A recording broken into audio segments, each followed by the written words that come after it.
All right, so we're continuing to go over Francois Tardieu's book, Strategic Concepts. We're switching to a new chapter, which is Pay Now or Pay Later. He calls Pay Now, which is a big theme in a lot of positions, mostly holding games. He does provide, as actually most of his chapters, he gives a brief summary of the basic concepts that apply. And I bring that because these are pretty good. I think we've gone over them before at some earlier books that we did. Um, I can't remember which one, but we did go some of these. So I encourage you to read it.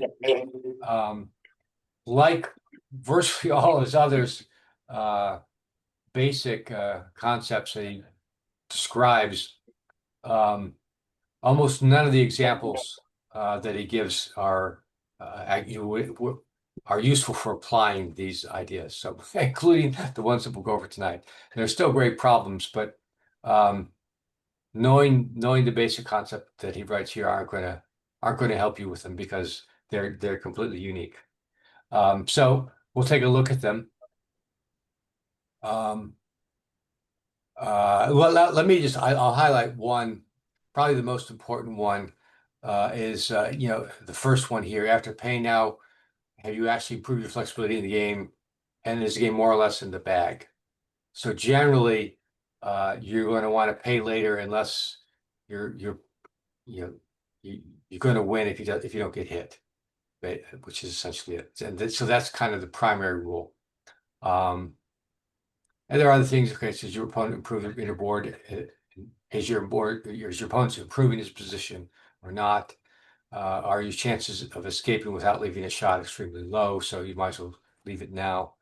And then there's these secondary conditions, such as if you do get hit, you have these sense of winning. Um, will a blot left later hurt more than one now? And this one is a tricky one. If you have access to cube, can you throw the cube effectively to get your opponent out? Which I don't think there are any examples here like that, but that's uh, useful to remember, just not for solving the problems that he provides. So, in any case, that's uh, those are in the first section of the book, which again, he provides a lot. The first section of every chapter, he provides a number of basic concepts, which are all good, and unfortunately, none of them he doesn't use. He doesn't apply them to any of the problems that he provides. So in any case, here's the first problem: 6-4 to play, and we're not in such great shape here. But what do you do with this 6-4?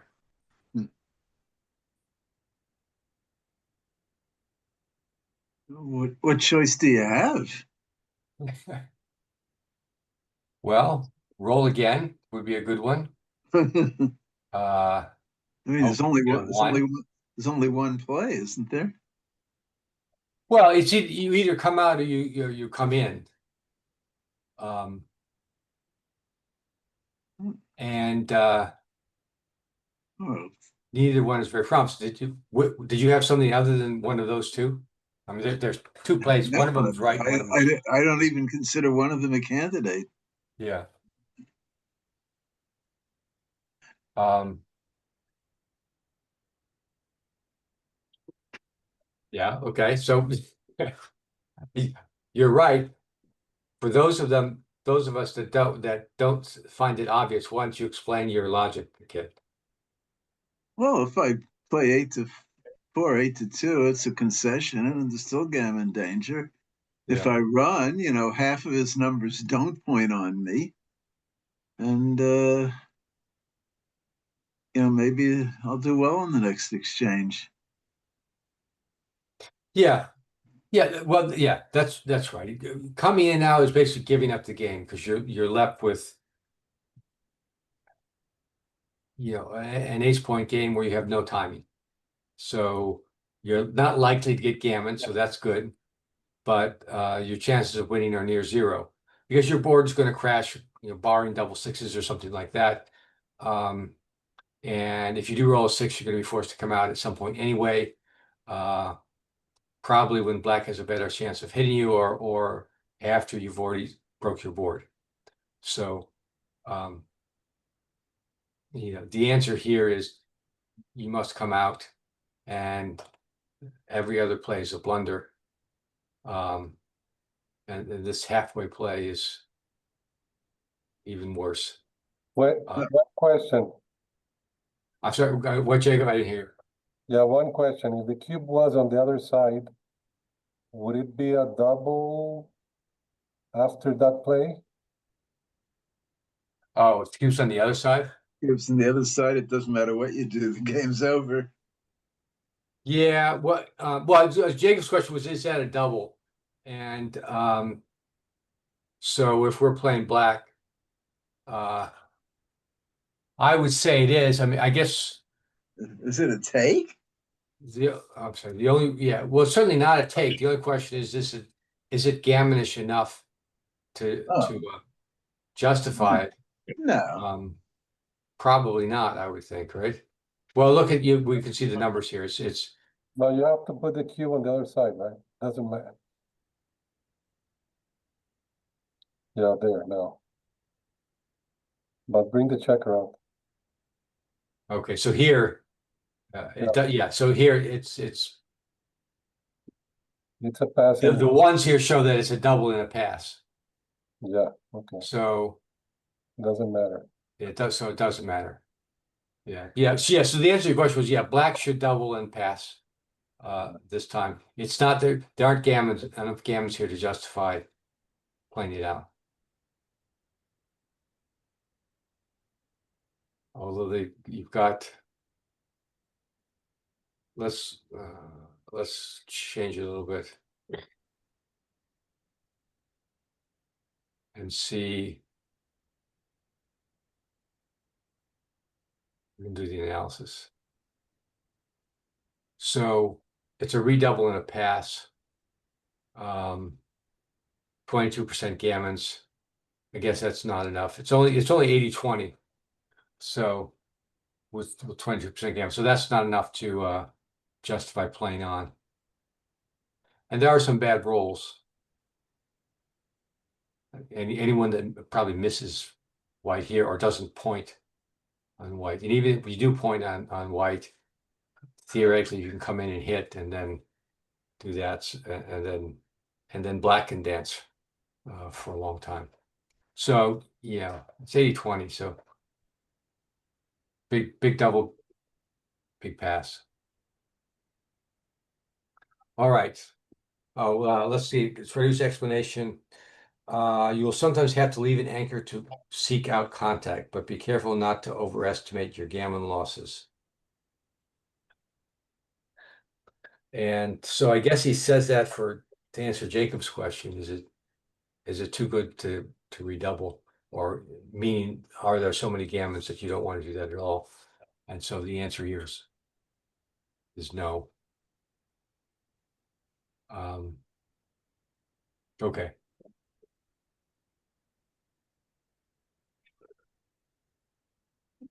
Next one. 5-2 to play. Again, holding game.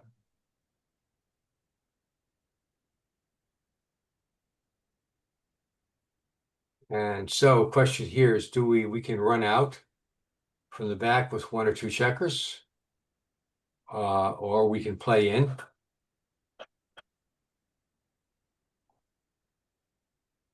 It's not like we're doing that badly in the race. Yep, race is even. And if we're going to run, now's the time with the board being so 2 blots. Yeah. Yep. And we have a better board. So let's encourage a hitting contest. That's right. Black's got these 2 juicy blots there. If we hit one of them, we're probably going to win. If we get hit. And even without it's 5-point board versus a 2-point board with blots. Yeah, and we're not likely to get a shot on the next roll. I mean, I suppose we could. I don't know what numbers would do it. Clear to run. The question is, do you run with both or one? Right. Mm-hmm. Right. That's not obvious to me. Have to do. I'd have to do some number crunching.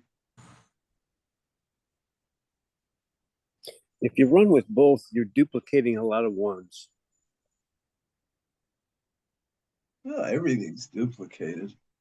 Whatever you do. Yeah, I mean, you've got, so if we came with two, you got fours and ones to hit, and you have to hit. And fours also cover and ones cover. Everything But covers. everything, yeah, Yeah. everything covers, and everything, if you don't run out, pretty much everything.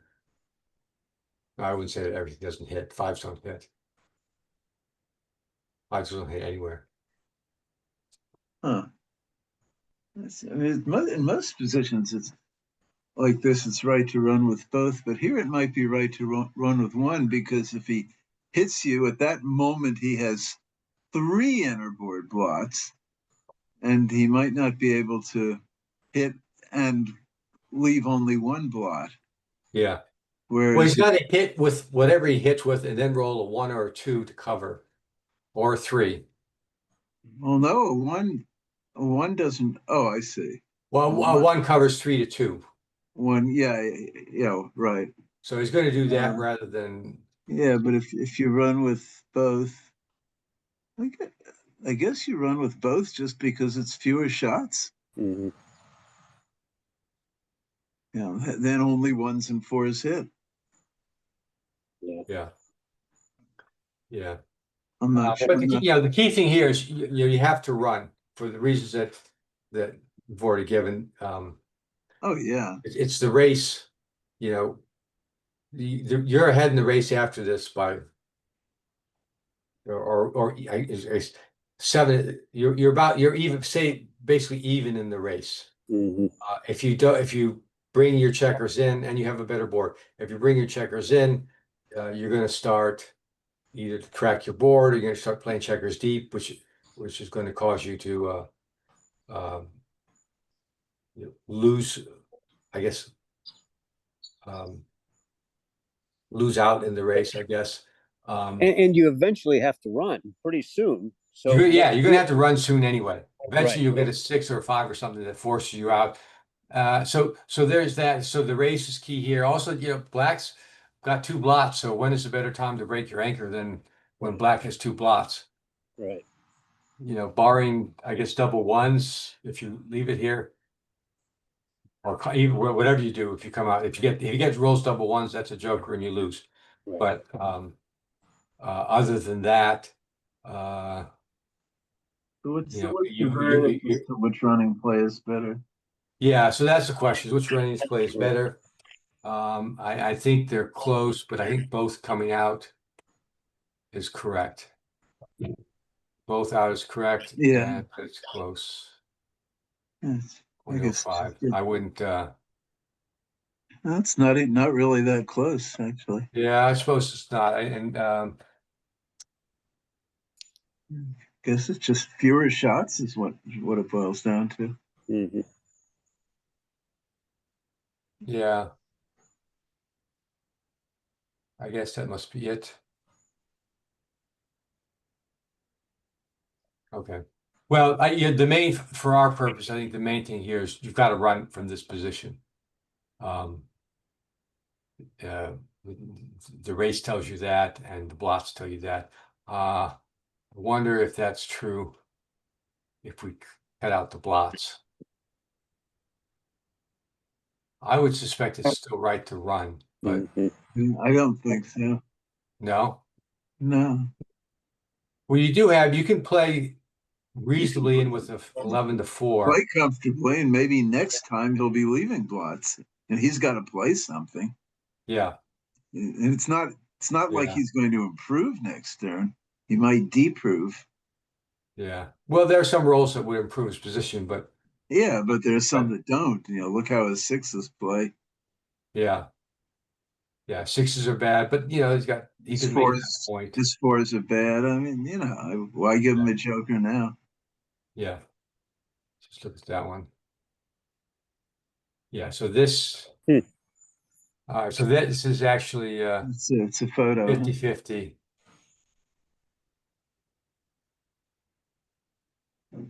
And there are various ways to. So, but although this one, you're not coming out with both, Right. although that's not that much bigger an error than the other one was, but, so. Yeah, so not coming out with both is right, but if you came out with one, that's as good as anything else. Obviously, we're in a weaker position than we were in the other one. This is 40% to win versus 45. Okay. Next position. 6-3 to play. So let's say the 6 is forced, Mhm. and the question is,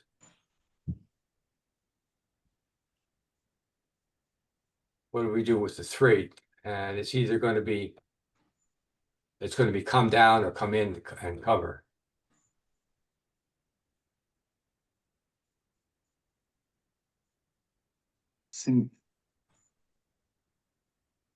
And what are we talking about? 12 shots versus 15 shots?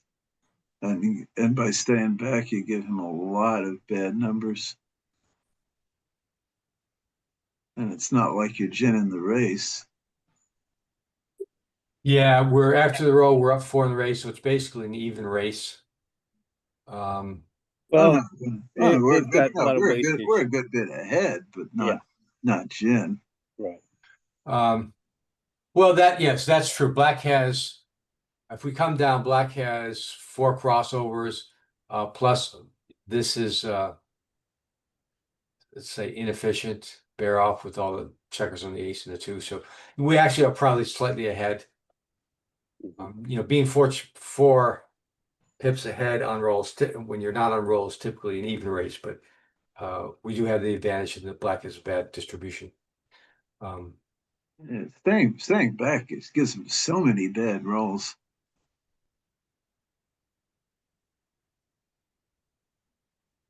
Yeah, so they're the rolls that don't, any roll that doesn't end Any roll that doesn't hit 5. sucks, and this Yeah. double sucks. Yeah. 6s Yeah, and so- 4s, if they don't hit, Yeah. 6 won't hit. Yeah. So yeah, any 6 that doesn't hit with, it's not a 6-5, gives White a shot if you stay back. In a 4. And yeah, any 4 that's not a 4-1 or double 4s. And any of the doubles that don't hit even are good for Black anyway, regardless of what you do.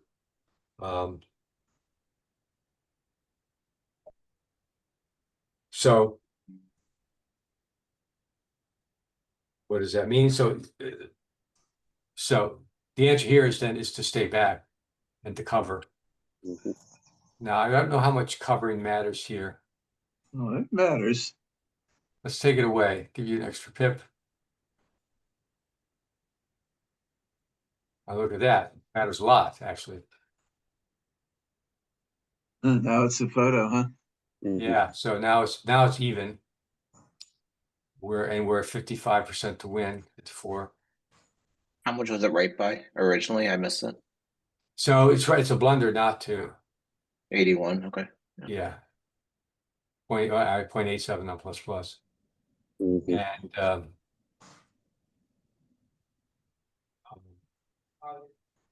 yeah. Okay. So now let's go to a slightly different one.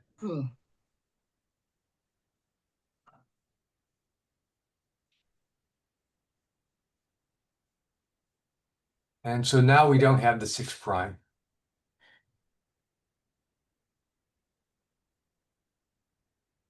And we were ahead by 13 after the roll.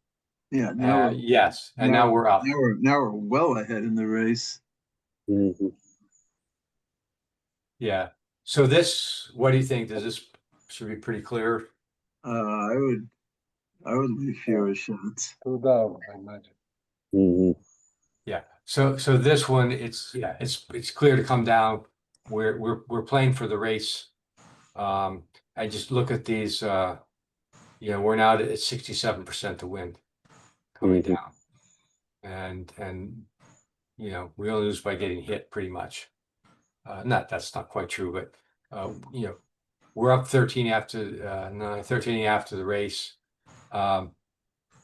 We also, we don't have the 6-point board, so that hitting still gives white or black a chance. So, but primarily it's the race. We're up in the race, so we should play for the race.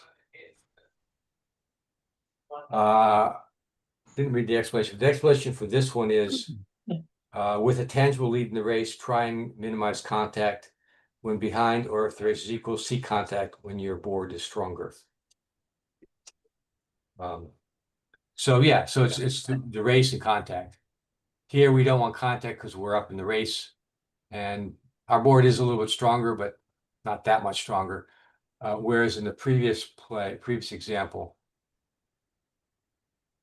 our board is a lot stronger, and particularly when we make the point. Mhm. And the race, we're up a little bit in the race after the roll, but not a lot. And as Kip pointed out, as long as we don't get hit, black has a lot of bad rolls. And even if we do get hit, we're a favorite to come in, and then we're going to pester those two blots that are coming in, trying to get home with a closed board. Yeah, that's right. The only way that this goes badly is if we get hit and don't come in right away. Yeah, right. Or obviously we could also miss when we come in, but there's a lot of play after getting hit here. Right. So better to look for the contact, or it's not even looking for contact. Oh, actually it is. It's looking for, we don't want to get hit, but black is not going to be able to escape unless he hits. So he has a fair number of hitting numbers, but many of them don't hit and leave a shot. Okay, let's go on to the next one.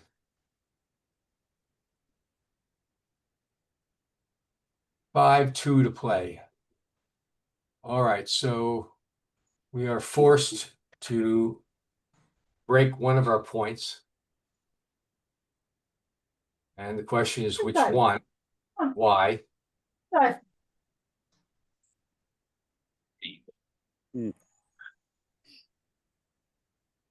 Okay.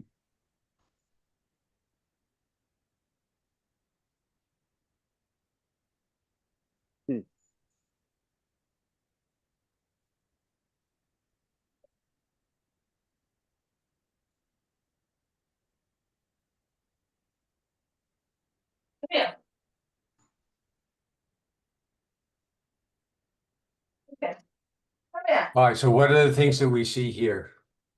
Well, looks like just we're going to get doubled regardless of what we do, I imagine. But Actually, yeah, I shouldn't. This was not quite right. So let's take that out of the equation there. oh, it doesn't matter.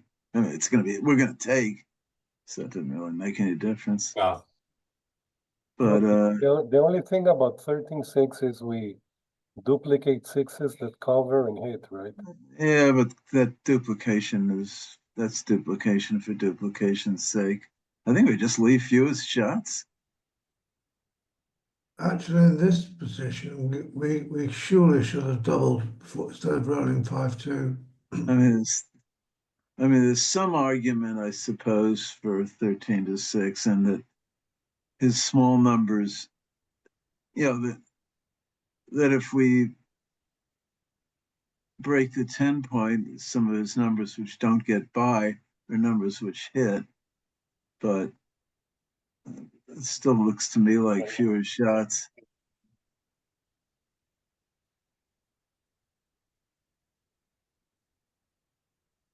Because getting hit is everything in this position. It's 11 and 16. I'm sorry, where'd you ask, Jacob? 11 shots versus 16 if we play from the 10. I said, yeah.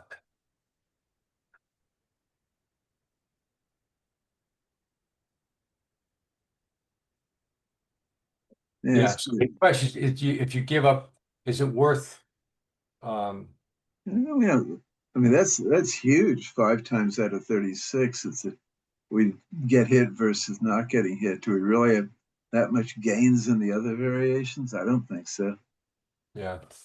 Well, I didn't either, and I would have done this play without thinking too much about it. And it turns out to be wrong. Oh, really? Huh. Yeah, and Tardieu's explanation is in tactical games, comparing your opponent's potential future rolls can help guide you to the right decision. And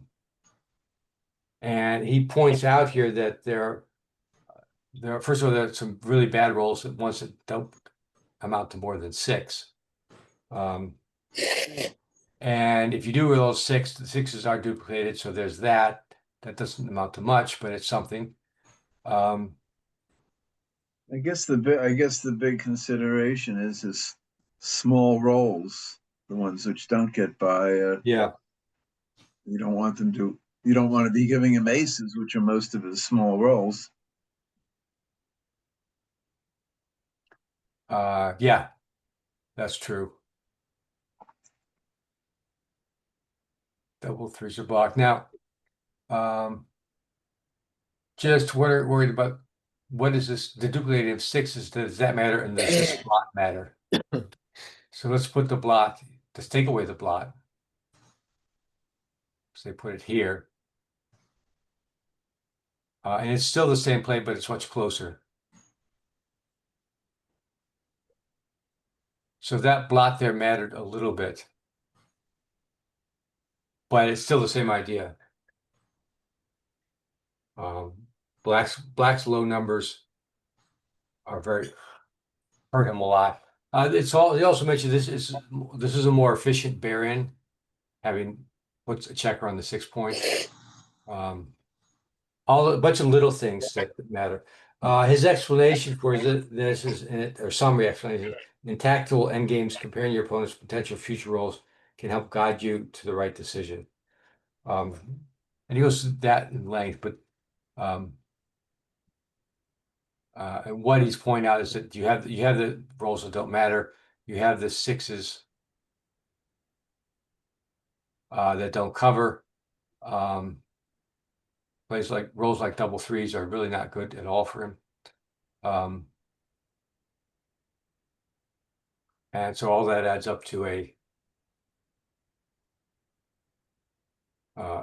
blunder if you make the move that gives you the least shots, which is probably what I would have done over the board. All right, last one for today.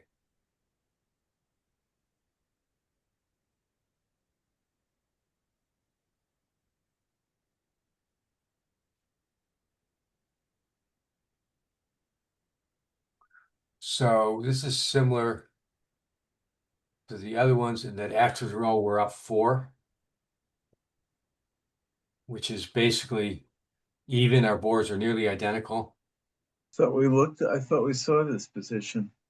No, this is it's close, but our here something very close. Our boards are basically identical. If we come in, if we come in with 2 down, we have least shots, but we're half a roll.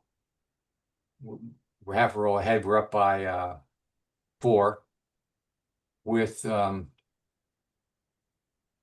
basically identical 5-point boards. Not quite, but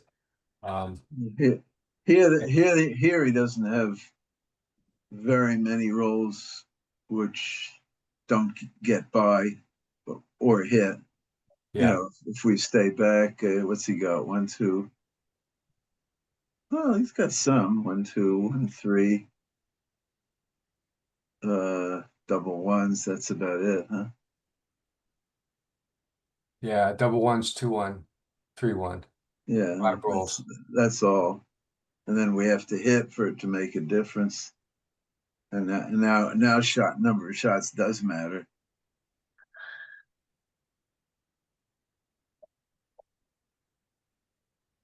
Yeah, like if we stay back, we leave what 3-ish more shot numbers immediately in exchange for giving him three more bad numbers, right? But it feels like when we get hit immediately is worse for us than, you know, when he doesn't Yeah. get by because we still have Yeah, to the hit thing is that shot. those bad numbers don't make a difference unless we hit it. So Right. essentially, they're So only 1/3 value. right. So it feels not worth it to me. So I would just play both down based on that. But Yeah. Yeah. Yeah. Which is what I would do, and I would have gotten yeah, I it wrong. figured. Otherwise, it wouldn't be in the book, right? Yes. What's Otherwise, it wouldn't be in the book. wow. So yeah, I wouldn't have so I would just play for the race. And although I'm surprised, look at this, I don't understand this one at all. it's only 30, it's only What's the explanation in the 30%. book for this one, Gary? I'm sorry. What's the explanation in the book for this one? Well, its quick explanation is when you are behind or level in the race, think about how to give yourself a few extra rolls to become favorite in the game. You're not behind though. Well, we're level. It's either level or behind. Oh, The yeah. additional risk is compensated by the reward of your opponent's bad rolls.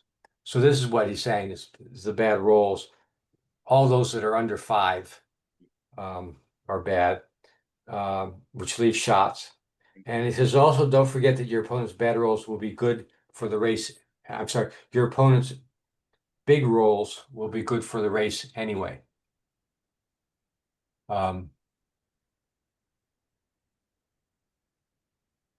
Yeah, I guess I still don't get what's wrong with the argument that, you know, we're by staying back, we give him three more or basically we're leaving three more rolls where we get hit in exchange for giving him three more bad rolls. But you know, I guess still seems to me that us Yeah. getting hit is much worse than him not getting by. I mean, Yeah. clearly that But explanation doesn't work. But it's 5 bad rolls for him. And how many were there? The 3% win percent, a 3% win disadvantage difference. Wow. All right, what's going on here? So we're, well, of course it's 5s rather than 6s, so it's only 3 extra numbers.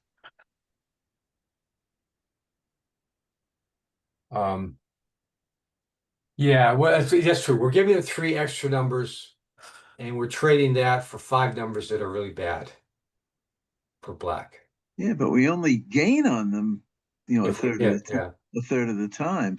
So that's like giving them 1.5 bad numbers. I don't see it. right, yeah.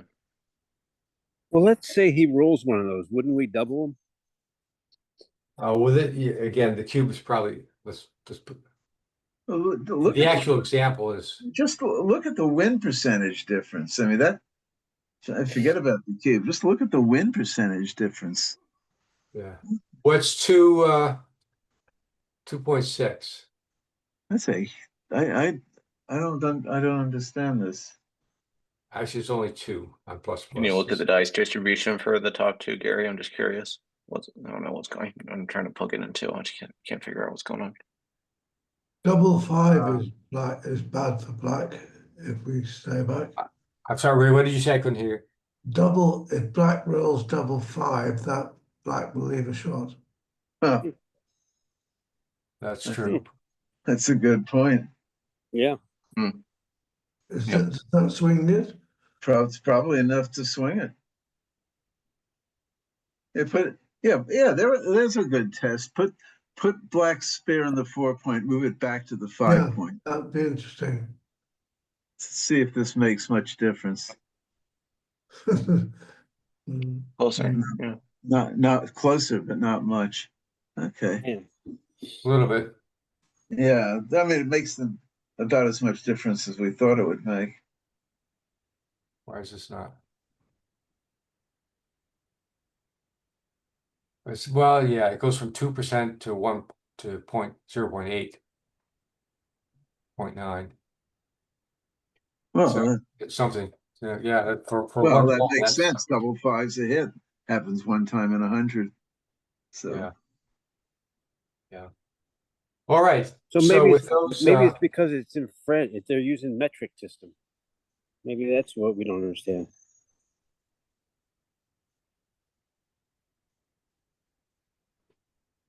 It was just a joke. It's too late for that. I liked it. okay. All right. So that's it for today. And we'll carry on with more of these next time.